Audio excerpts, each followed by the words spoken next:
Une sonnerie qui résonne dans une salle vide. Aucun spectacle à la Comédie de Clermont jusqu'à nouvel ordre.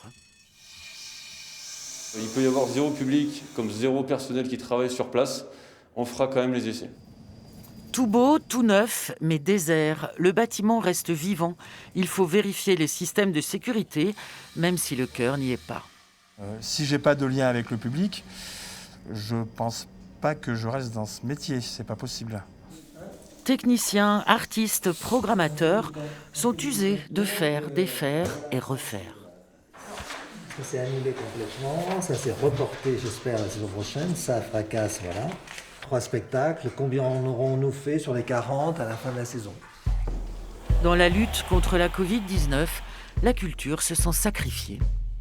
Et c'est quand même aberrant, de même qu'on pouvait ne pas comprendre que, soi-disant, le virus reste beaucoup plus longtemps sur un livre que sur un paquet de pâtes ou un paquet de farine dans un supermarché. C'est quand même difficile à croire et à comprendre. Donc on peut se précipiter dans les supermarchés, on peut se précipiter dans les gares, on peut se précipiter dans plein de choses, mais là, nous, la culture est vraiment naissante.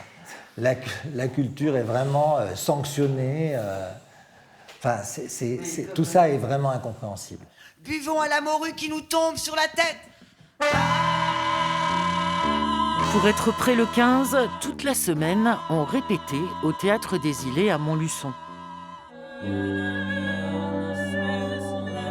Fado dans les veines, une odyssée musicale sur la Saudade, a été coupée dans son élan à 5 jours de la première. C'est extrêmement difficile, on est à la fois extrêmement heureux de pouvoir créer et d'aboutir et de finaliser cette création, mais en même temps on est complètement flingué, on va dire, par ce qui se passe actuellement. Être artiste demande de travailler énormément avec son désir. Ce désir, en effet, est extensible, mais à un moment donné, la corde est en train de casser, là. Des montagnes russes où artistes naviguent entre colère et désenchantement, avec la volonté chevillée au cœur de continuer à créer. On fait en sorte que la création ait lieu pour que les spectacles soient prêts et que dès qu'on peut rouvrir au public, on présente ces spectacles, alors en fonction des plannings qu'on a déjà élaborés pour la saison, mais quoi qu'il en soit, on s'est engagé que toute création qui naîtra ici, même à vide, entre guillemets, à huis clos, puisse être présentée durant l'année 2021 au public à un moment donné ou à un autre.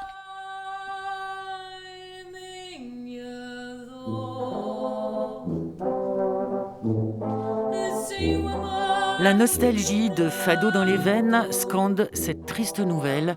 Cette année, Noël se passera de la magie de la scène vivante.